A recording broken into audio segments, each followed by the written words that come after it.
Okay, well, this is me. So, all right. If you're hearing this on your normal podcasting format, please check out the YouTube channel. I have decided to say forget it and just go ahead and start making YouTube videos along with the podcast audio format of the podcast. Two birds, one stone, lots of exposure. Plus, it's kind of nice seeing the articles and showing you some of the stuff as well. I don't know what anyone expected. I'm only 13 episodes in. So this is just the way it's going to be. So hopefully you like the new format if you like watching and listening, or you can just do the video and listen in the background. So Ballistic Autistic YouTube channel is up and running. Actually, I think there are already, some of just the plain audio, but the reason I haven't really posted anything, I've had the last crazy month and a half. My wife's cousin had a baby. Well, was in the middle of having a baby. Medical things going on there. We were holding on to a dog for a month. And she was a needy little thing that required lots of attention. And I didn't want to have to lock her out of the office as I try to record the podcast. So I just kind of put it off. Plus, I'll be honest, camera shy. But we'll see how this works out. And I hopefully the rest of you, whoever, I think got a solid 12 audience members. The 12 of you, thank you very much for hanging in there and being patient. There is so much to catch up on. I'm going to try and stick to just the most current of news articles as possible. But yeah, I've also just been crazy busy with work, dog grooming, and I'm trying to learn the guitar. I want to learn to play. My wife found out. I was trying to surprise her. I wanted to surprise her to learn Pretty Woman from Roy Orbison. Then I realized, that's really hard. And so I'm like, okay, I'm just going to start from the beginning, go for our next year anniversary. And we'll just, I'm just going to start learning the guitar. So, getting things up and going. So, yeah. So they'll be available audio only on your favorite audio listening platforms for podcasts. And, of course, YouTube, because why not? I'm definitely going to try and figure out other platforms from YouTube. Because there's, why just YouTube? I mean, I know YouTube's the place to go, but beyond that. Let's jump in.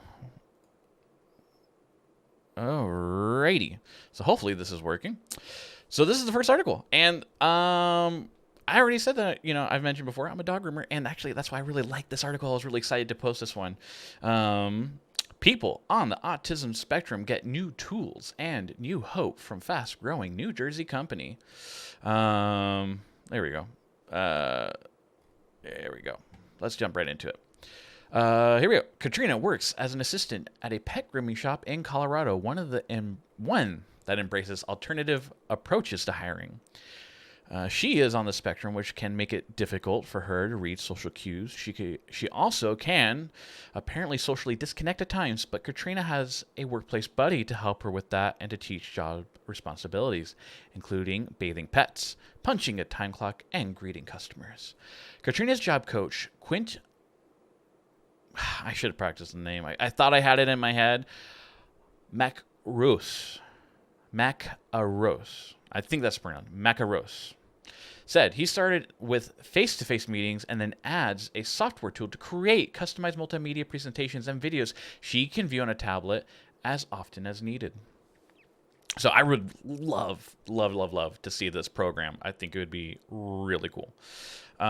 Using it at home and at work, she can go through her daily routine. All her daily tasks at work are on the system, so she can work independently without a job coach, said Macros, who works for Questwell, an employee training service.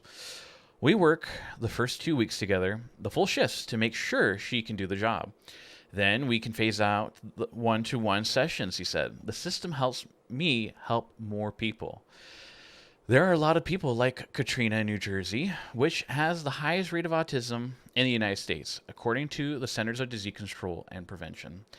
As many as 1 in 32 children is on the spectrum, which, I think when I was a kid, it was like not even 1 in 100. I'm on the side where diagnostic tools have become much more helpful to spot autism, more or less. flexible ideal, not idea. That seems to be the overall based on my.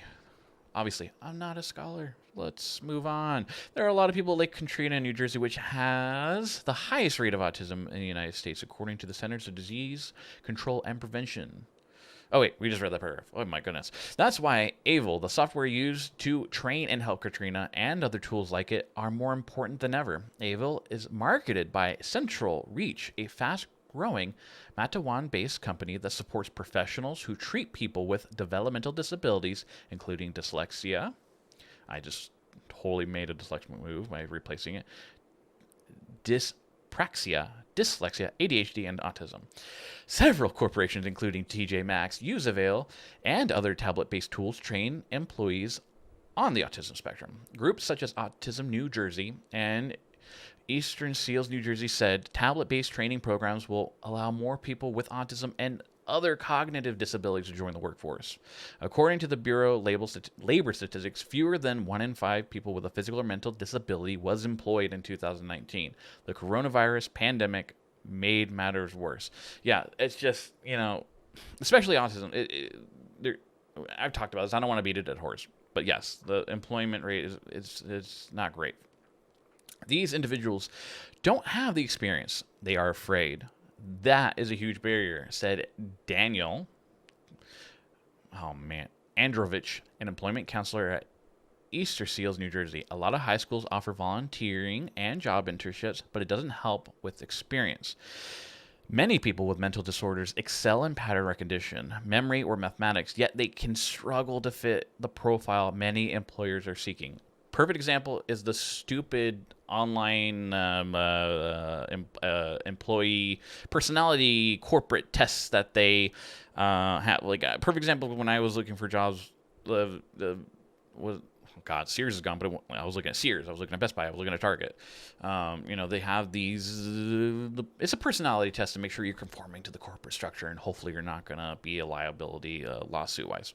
Chris Sullins, Central Reach's CEO, said that there is a severe shortage of behavioral therapists. Very true. He estimated that there were only about 45,000 available to care for the 1.5 million people nationally diagnosed on the autism spectrum. He said the number of people entering the field is growing 20% annually, especially when you consider, how many are being diagnosed, plus there's just more people. A major factor in Central Reach's expansion and presence on so many lists of fastest growing companies. Man, I wish I could work there. Forget YouTube. Sounds like fun. But then again, I'm not a software engineer, so what do I know? Okay, there are fewer than half of the number of therapists we need. I'm pretty sure it's more than that, to service this community. Sullins said, our mission and goal is to provide technology, content, and services that help clinicians work with individuals on the autism spectrum and improve their ability to live more independently. And that's what I brought up. A parent's fear is that their child isn't going to... Who's going to care for them when they die? Pass on. I don't know what you want to call it. But it's a fear because, no one's going to love your child as much as you, even if they get married. Sorry, my wife, but parents love their kids to death. So it's a concern of, so they're hoping that, the more that there's something available to help them build independence to making sure they can house themselves, take care of their basic needs, enjoy some of the minor luxuries of life, like traveling, or just, if they have money to buy video games and play them, So, these things are important. Okay. Central Reach has hired 200 employees over the past 18 months and plans to add 100 more. Sullins said the staff includes dozens of licensed therapists, statisticians, and software developers. The privately held company paid an undisclosed amount for Avail support in February to expand the utility of the electronic recording system. The company's platform dominates the market for office management system for applied behavioral, occupational, physical, and speech therapists. We try to look at the therapy practices and provider fatigue of running a business, said Cheryl Michael, Central Reach's Chief Product Officer. How do you improve outcomes and make it easier for the therapist to focus on the learner and then individualize treatment? Michael compares Central Reach's platform to a smaller version of Epic, the colossal electronic medical record system used to manage the nation's largest hospitals and health systems like Epic. Central Reach organizes medical records, scheduling test results, insurance claims, and other management functions. I wonder if that's what my wife uses for her company, but she works for like a medical billing company. Central Reach has taken a gamble with the purchase of Avail support, created in Ireland by Lisa Marie Clinton. I wonder if we can get that name before. I can't remember. Anyway, it represented a dramatic expansion of the company's core service into the realm of virtual therapists. Years ago, to teach people with disabilities, they would use videotapes. Now it has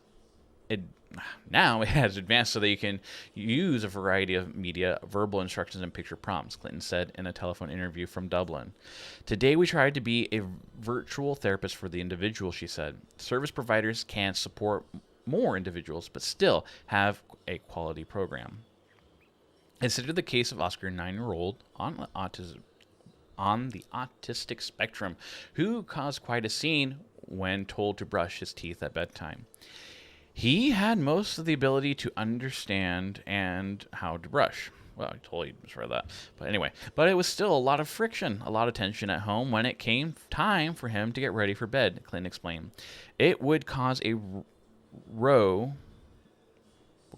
and he would get frustrated, and the mother would get frustrated. So Clinton said Oscar's counselor assembled a video and photographs of Oscar demonstrating the correct way to brush his own teeth. At bedtime, they showed Oscar the presentation. He was watching a video of himself self-directing through the process, she said. He was highly motivated by himself being the star of the show. He didn't need extra help. In the end, he wasn't going to argue with himself. It made the world of difference in the home. In that home. Jeez. Advocates for children and adults with autism said videos, photographs, and other visual aids often work well. The wide variety of tech platforms have been tremendously helpful to people with autism across working settings, educational and recreational settings, said Susan Bakanan? Oh man, I butchered that. Apologies. Executive Director of Autism New Jersey, who recalled past years of assembling decks of laminated photocopies.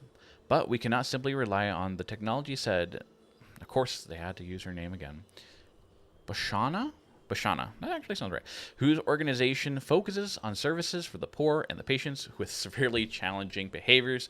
We can't forget the fundamentals of good teaching and good therapy, which require an individualized approach, analysis, and the data collection to make sure there is progress. So yeah, that's a really cool program. Plus, I had to do a shout out for the dog grooming. So moving on to the next.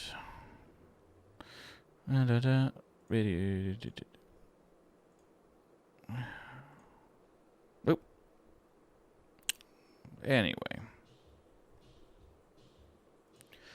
Voila. Okay. This one I thought was really cool. Yale News. Study finds children with autism respond well to puppets. So, here we go.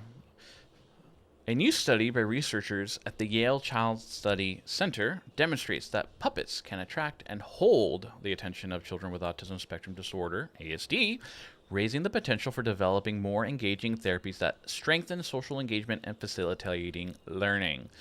Which, that's a big part of it. Especially think of ADD when you're trying to focus. We need attention grabbers. Why do you think clickbaity headlines work?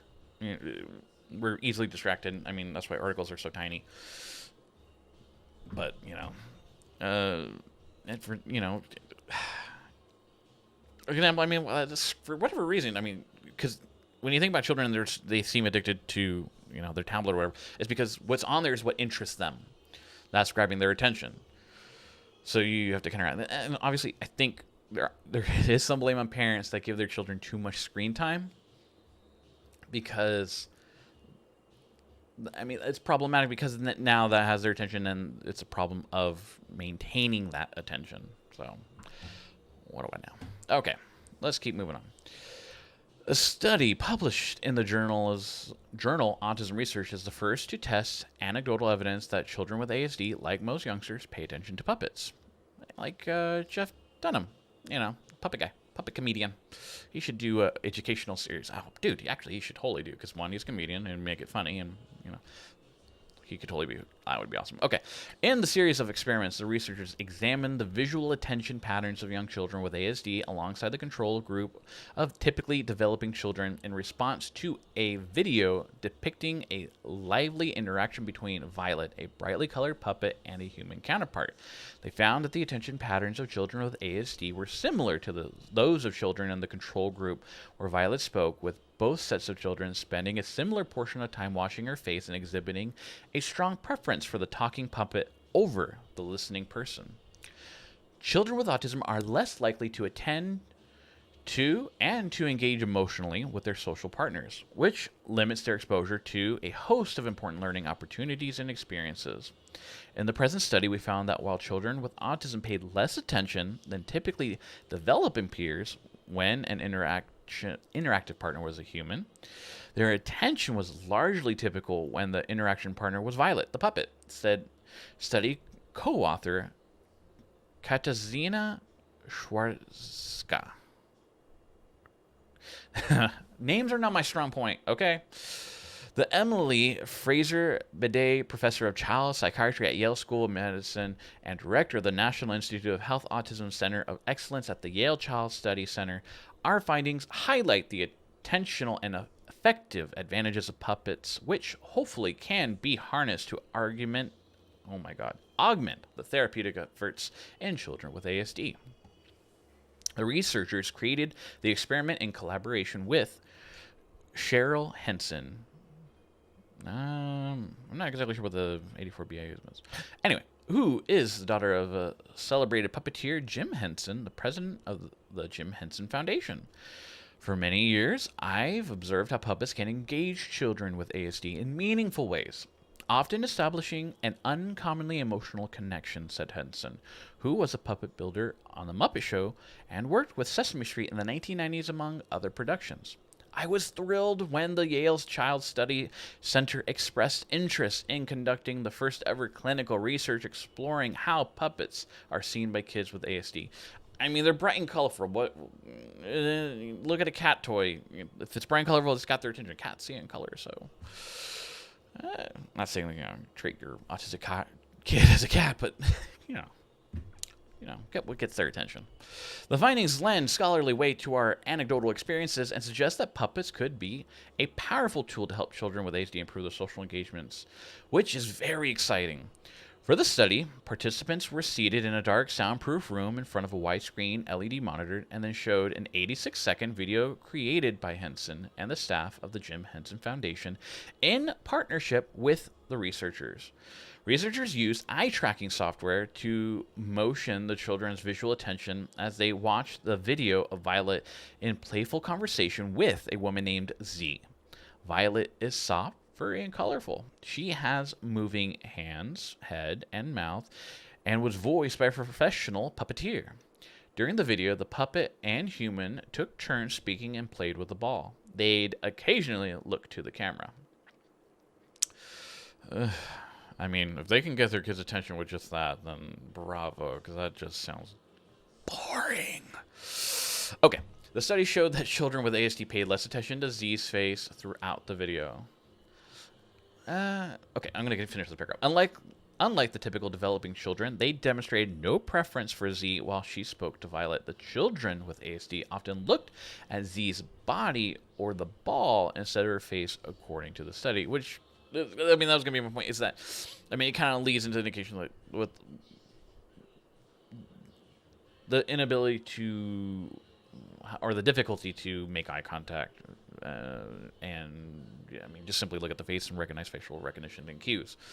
Okay. In contrast, Violet elected more typical patterns of attention among the children with ASD the study found. There was no evidence that the perceptually salient puppet monopolized the children's attention. This name's going to be the death of me. Schwarzka noted. When Violet spoke, their visual patterns were very similar to those of the children without ASD, and both groups showed a pronounced preference for the speaking puppet over the listening human. Importantly, the study found that the attentional benefit of the puppet was similar in children with less and more severe symptoms. The findings suggest that puppets could become an entry point for teaching children with ASD about salient social cues and encourage them to engage in social exchanges. They could provide, man, my nose is itchy today. Okay. They could provide a bridge to therapeutic efforts aimed at improving understanding of human social cues for all children with ASD, regardless of their level of impairment, Tresca said. Further, research should examine directly the feasibility and efficiency of introducing puppets to augment the existing therapeutic approaches, she said. The study was supported by Cheryl Henson and the National Institute of Mental Health. So yeah, I mean, if you look at some of like the iconic, at least from my age, I mean, Sesame Street. Oops, bumped my mic. Sesame Street has been famous for an insane long time for a reason. The puppets are very engaging. I mean, it has helped neurotypical kids from the beginning, and I mean. Actually, I mean, when I think about it, and I've had not necessarily none of my friends really have a lot of kids, but because they're all just starting to have kids, so it's hard to know if anyone have kids on the spectrum. But some of like my sister's friends, because she's like a decade older than me, that have kids with autism, they definitely like Sesame Street, stuff like that. I mean, it really kind of makes sense, and I wonder if there's a connection because one, I mean, look at the puppet in the picture. It's not your typical. It doesn't look like a person. Yeah, I mean, it looks kind of like a Shar-Pei, a little bit. Anyway, my point is, the puppets seems to be easier to engage with, probably anatomically in a sense. And I'm just curious of where that research may lead. Is it just the color?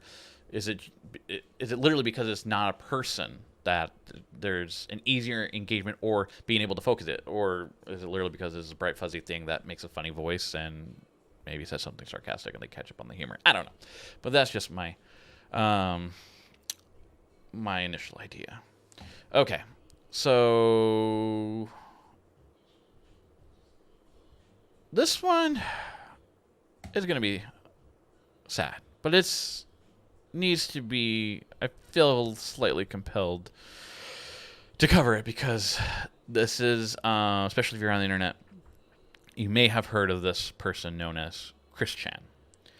I believe this I have very limited. I've only because this has only become kind of known to me their existence because of their recent, I believe, arrest and alleged leaked audio of them confessing to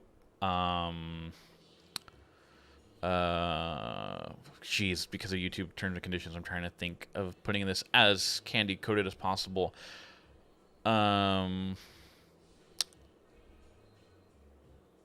Physical assault upon someone in their family, which I'm gonna just read the article and let it speak for itself. And the reason I'm reading it is because this person is allegedly, and I believe they have had doctors come forward that this person is on the spectrum, but this actually can kind of reason I'm bringing it up is because of the title. Before her incest charge, Chris Chan was trolled for years. Experts say her reported autism spectrum disorder made her an easy target for harassment. The two side because of this being in the news. The reason I want to bring up is parents, please pay attention to how your children interact online.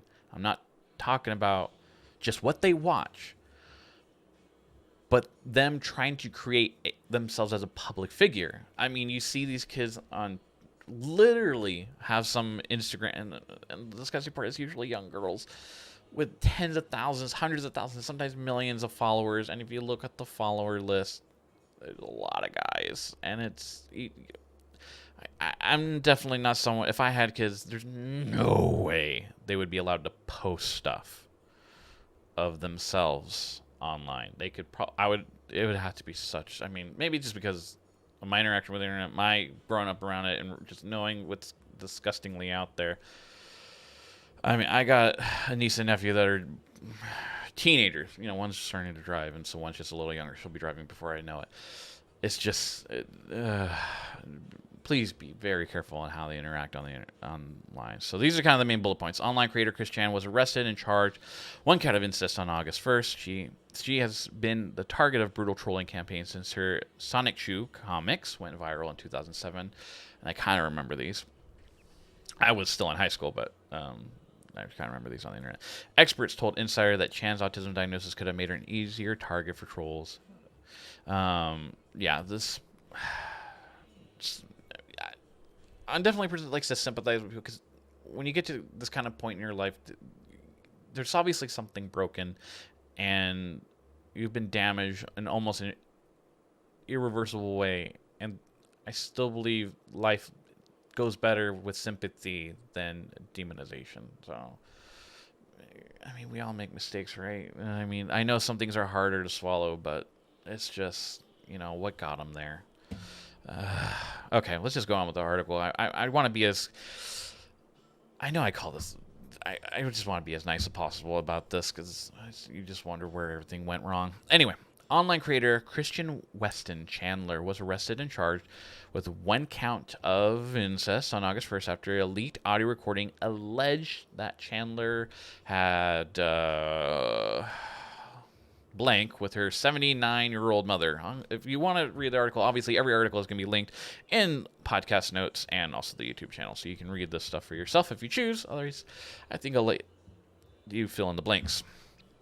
And I do not want to reread that sentence again.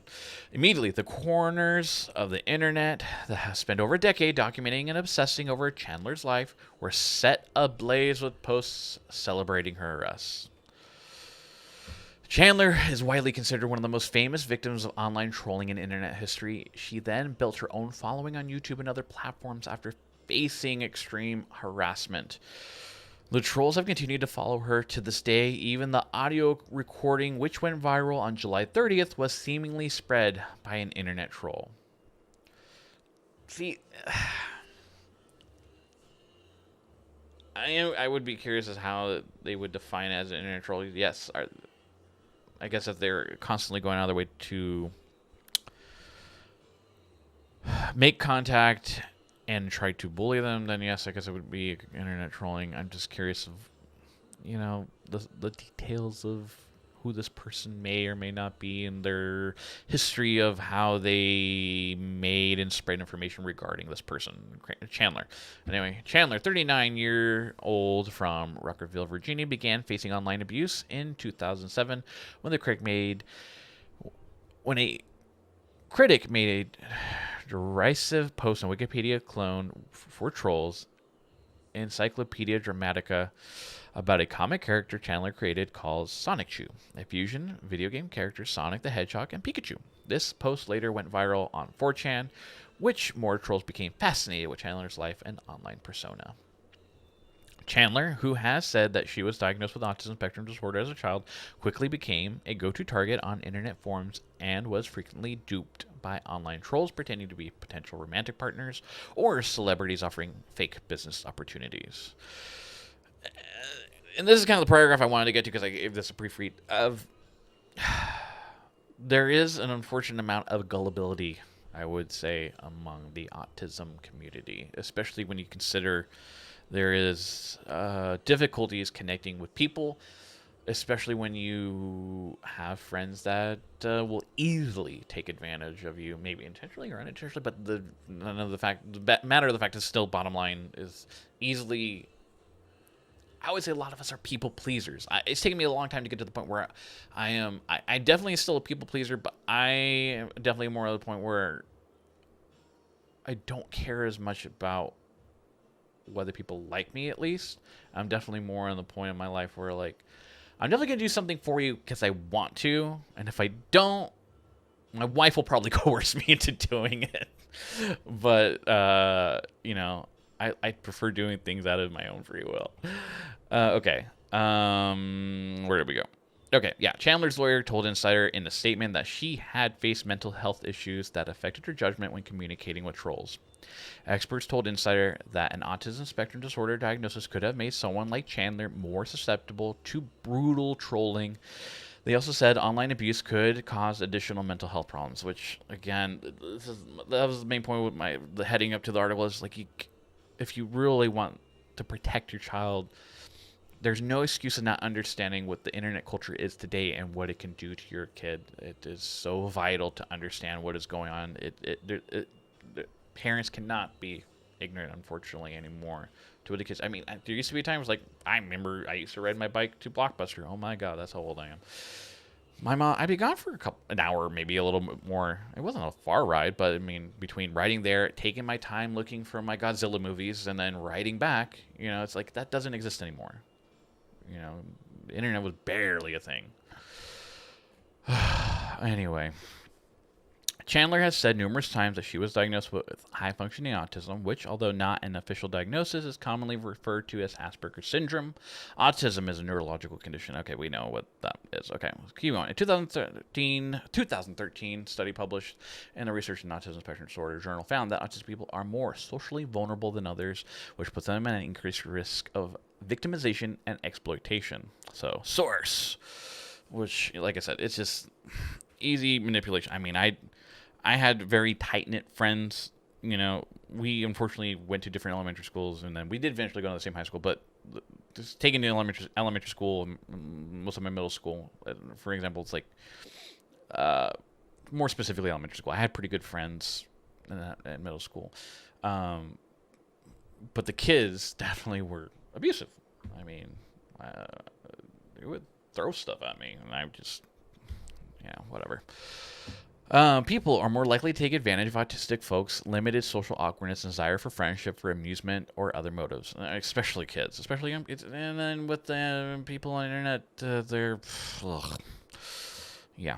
According to the research by Simon Baron Cohen, which, God, I would love to talk to him. His name, we've talked about him.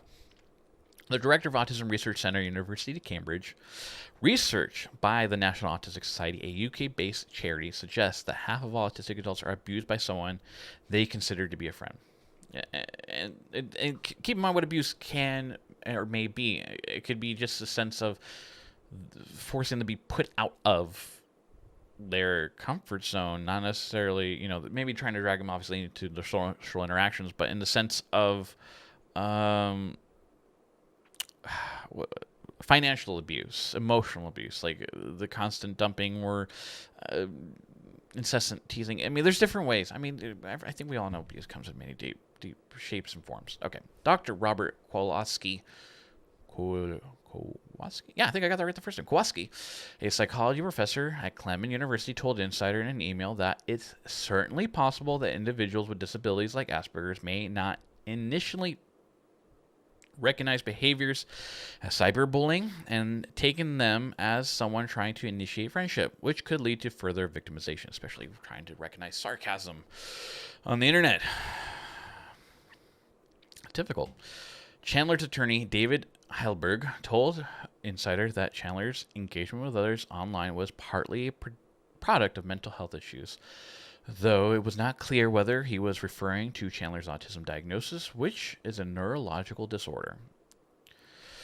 That engagement with others frequently appeared to further encourage trollish behavior from followers.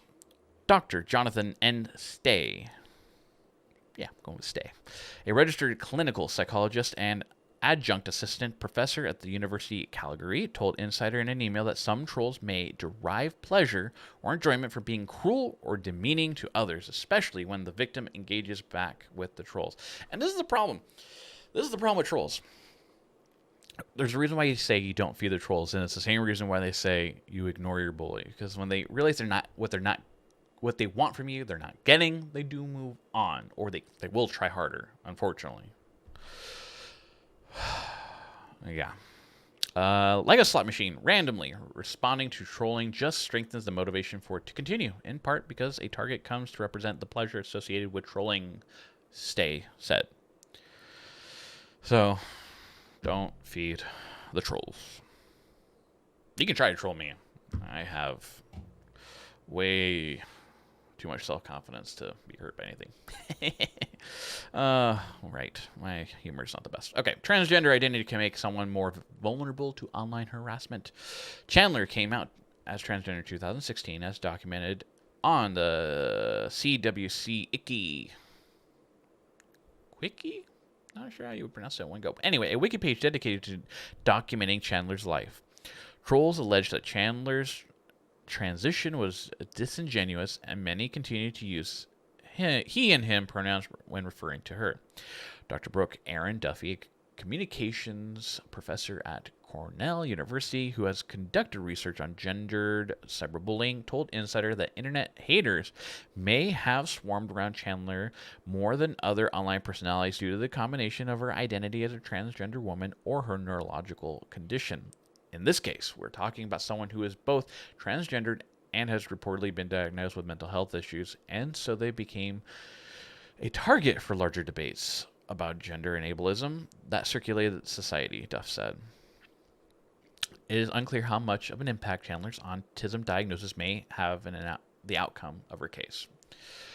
Her disability aside, there have been many concerns raised on social media about Chandler's grip on reality. Prior to the arrest, she would frequently discuss concepts such as alternate realities, dimensional merges, wherein she claims she shares a body with her character Sonichu, as well as believing herself to be a goddess and claiming to have romantic relationships with fictional characters such as Mewtwo from Pokemon. Heidelberg, Chandler's attorney, told Insider that he plans to ask the judge for a psychological evaluation of Chandler ahead of potential trial. Jacob Weinstein, a criminal defense and civil rights attorney, told Insider the influence that disabilities can have on judgments in cases like this varies on a person-by-person basis, but he said it's imperative to have a mental health expert testify before the court. Kowalski, the psychology professor, added that the level of personal information shared online about Chandler could have further compromised her mental state. It's all just, in the end, it's just so sad for everyone. Whether people read all of the posts or not, simply knowing that information about that nature is being posted about them can be extremely damaging to someone's mental health, Kowalski said. No one would be immune to harmful consequences of that level of prolonged bullying in any form. Despite her susceptibility to trolling and the effect that's had on her life, there's no evidence to suggest that having a condition such as autism makes someone more likely to commit a crime. 2007 Danish study found that people with Asperger's syndrome weren't more likely to commit crimes than those in the general population. Other studies have found similar. Additionally, research by the American Psychological Association conducted in 2014 found no significant link between committing a crime and having mental health disorder of any kind. So, I wish I hadn't ended on this, but I mean, you know what? This is the kind of things that we're going to be covering, or that I want to attempt to cover, and to give it as there's not a good way to shine a light on this, but there's, the best you can do is be kind. I guess we're all broken in some way, and what's the point of dogpiling on after the fact, I guess. I mean, hey, we started out with really cool articles, really cool software program to helping getting more autistic people hired, and then we had the cool puppet I thought was really cool about the future engagement of teaching children, especially young children. I mean, it could be useful for... I think what would be cool is creating bite-sized bits of, what's the word I'm looking for? Bite-sized bits of educational clips. Like say you're teaching history. Puppet George Washington. I mean, might learn better, might remember it. Anyway, hope you love the video. Please share and subscribe. Like the video. Obviously you can follow me on so you can see my socials up above. You can contact me, share other cool articles, stories.